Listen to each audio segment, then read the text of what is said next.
Hey y'all, we're coming at you with another video. This is Ryan with TrendLizard.com.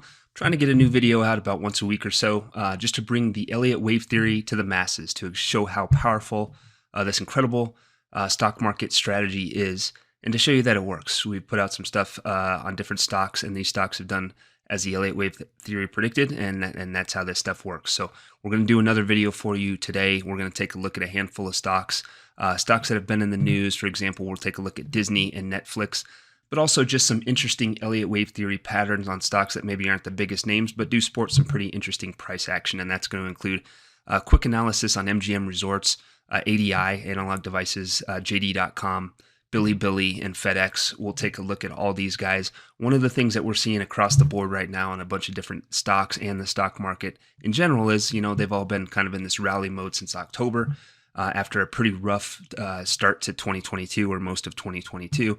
So this current rally has been great. It looks like it has more to go. There's potential in the short and even mid-terms on these recoveries.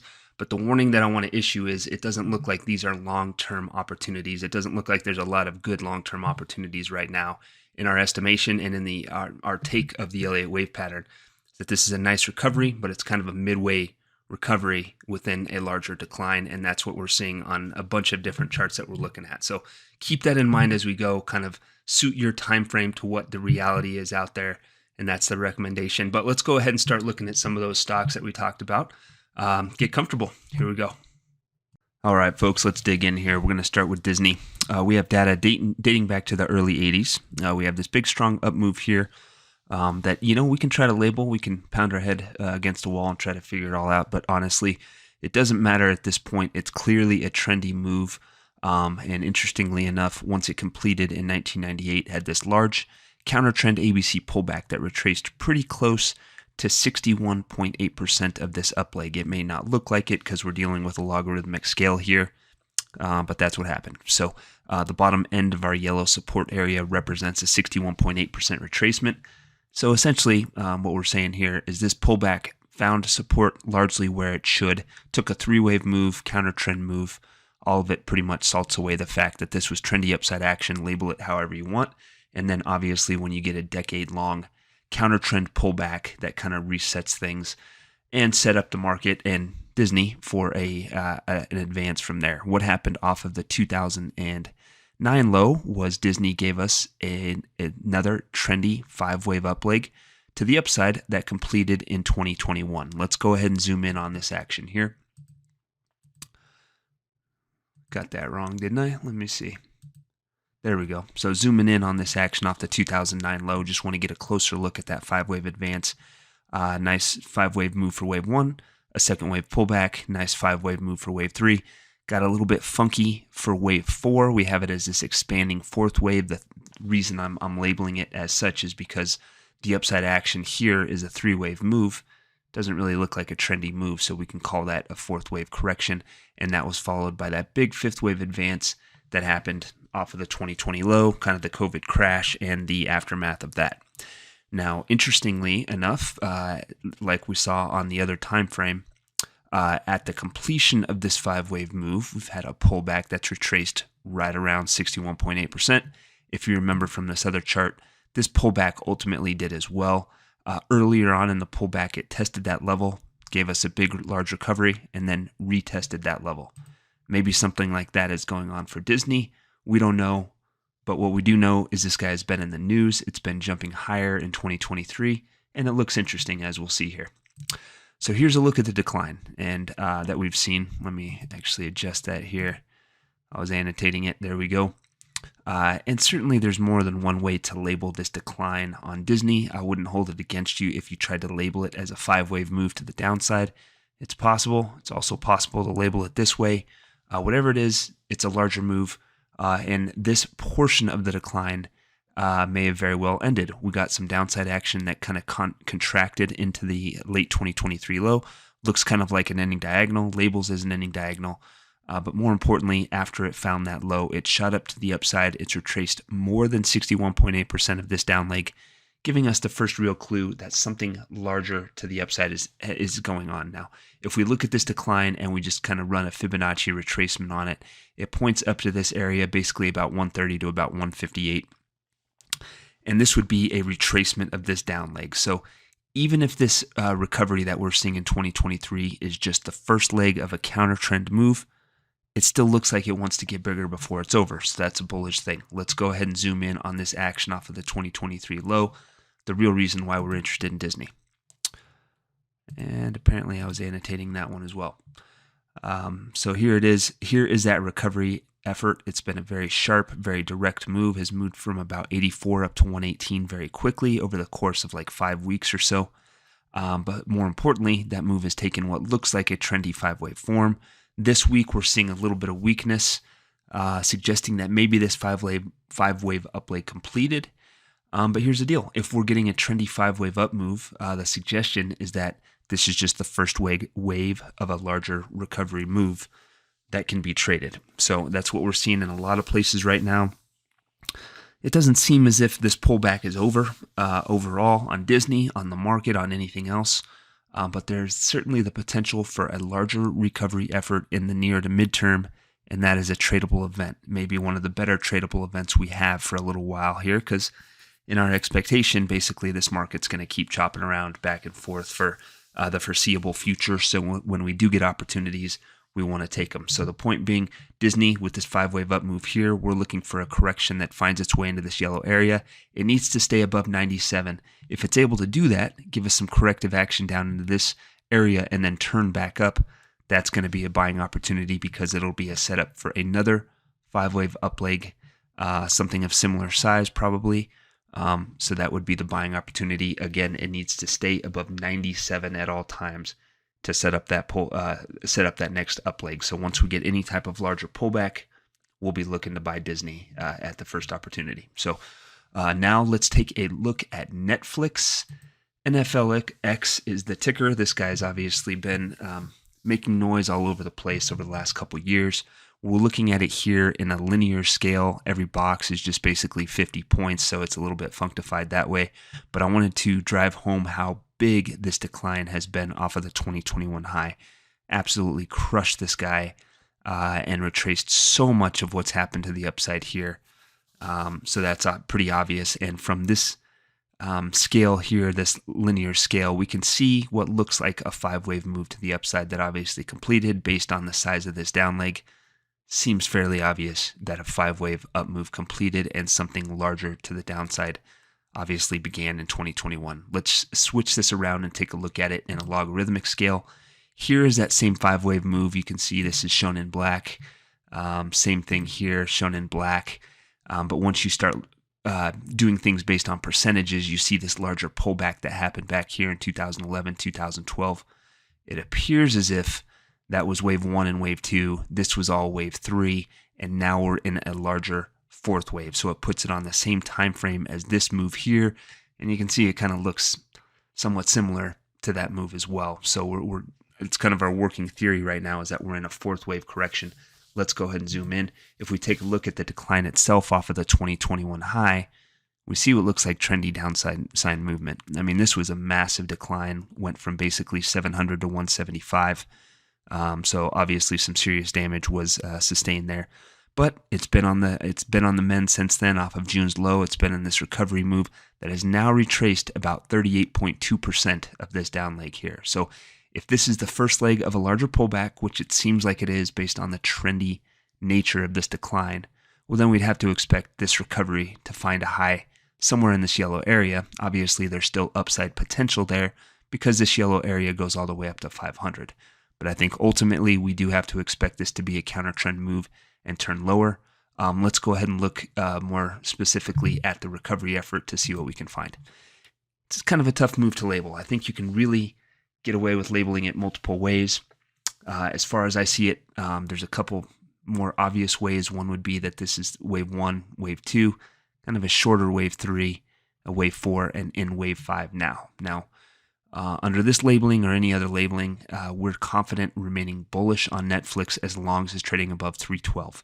If it moves below 312 at any point, we got to think some type of larger pullback has begun, and we would have to respect that. I think you would have to be out of this guy, just again, because this looks like the first leg of a larger pullback, probably wave A, this being wave B, and then looking for another C wave decline that heads back to the lows at some point. So we have to be careful about that. Another way you could label that near-term labeling, which is way more bullish, would be something like this. Seems unlikely, but you know, I mean, it's just not a clear enough up leg to be super confident. I think the point of the whole thing is, as long as it's trading above 312, you can expect higher prices. But if it moves below 312, it has to mean something larger to the downside has begun. Potentially just a correction of this up leg before you get another recovery. But overall, not to get too confusing here, this looks like the first leg. This is a counter trend recovery that might, you know, continue on for a bit, but then ultimately give way to another 5-wave decline. So Netflix can be traded as long as it's above 312. Just be careful because it looks like a counter trend move within a larger decline. So now we're going to take a look at just basically one chart on a few different stocks, just to kind of do a quick hit, show you some of the stocks that look interesting to me out there. Not necessarily the biggest names, but maybe some interesting price patterns. So let's start with BiliBili, and that's BILI. First thing to note is the 5-wave look of this decline off of the 2021 high.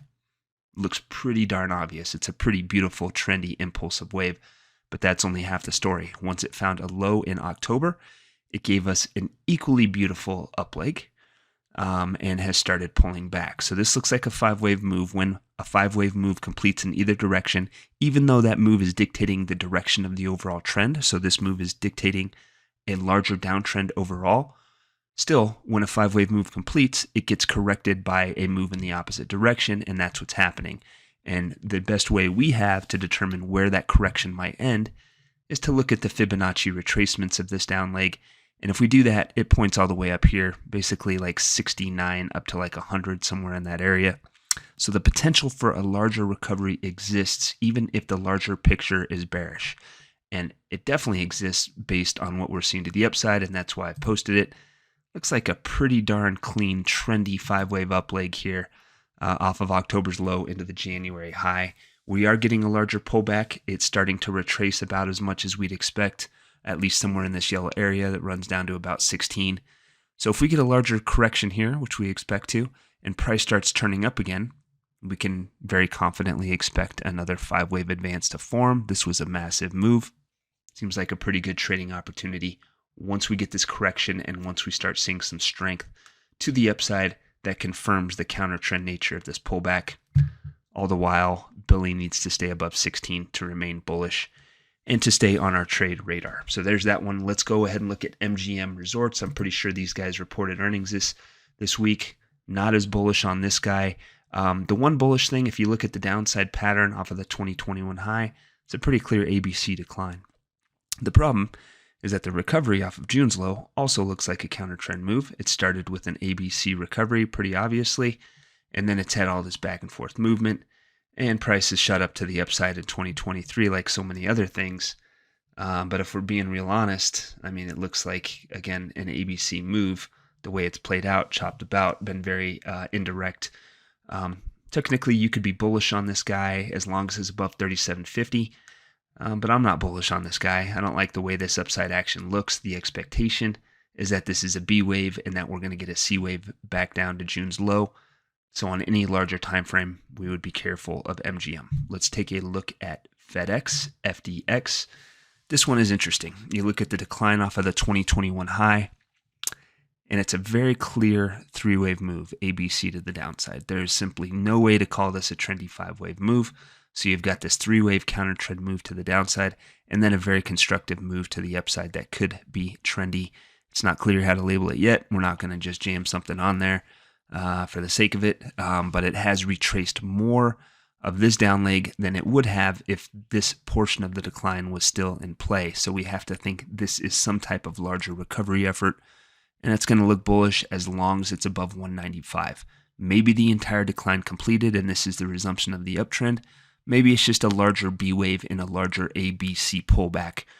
Hard to say so far. What we do know on a shorter time frame, as long as it stays above 195, this is going to have the potential to continue higher and can be worth trade consideration as long as it's above that level. If this level gets breached at any point, we're going to have to expect some type of larger correction to form to the downside, and that makes it more difficult to trade because, again, in this market, I think you're better off trading on the short and at the most midterm time frames because overall, we believe that this large pullback, not necessarily just on FedEx, but on the market overall, is likely not over. So let's take a look at JD.com. JD is the ticker, and something similar to what we saw there with FedEx. This down move here, there's really no good way to call it anything but a counter trend move. Wave A was pretty big. Wave B looks like a triangle. Wave C was a sharp but fairly quick move to the downside. More interesting is what we've seen to the upside off of October's low, similar to what we saw with BILI. Looks like a nice trendy 5-wave up move. Something larger to the downside is happening now. Now, this could all be smoke and mirrors. It could mean nothing if the pullback continues down below the yellow area. If it does, we're not interested. We're not interested in any of these things. We're constantly testing them to see if they meet the requirements. So far, we have a trendy 5-wave up leg. That's nice. Now we need to see a counter trend pullback to solidify that a larger recovery is going to come as it appears. So we have the 5-wave move. We want to see the counter trend pullback. If we get one that finds a low in this yellow area, starts turning back up, then you can look at a trade opportunity with the hopes of participating in another 5-wave up leg to the upside. So there's that one. I got one more for you. This one is ADI Analog Devices. This one looks different from the other ones we've looked at. It's more of a larger time frame. But what we have here are two patterns, and they both seem, well, I guess three, but all of them seem fairly clear. You have this up leg off of the 2020 low. Pretty obvious 5-wave move. Once it completed in late 2021, you have this choppy pullback that found support in the Fibonacci retracement area shown in yellow.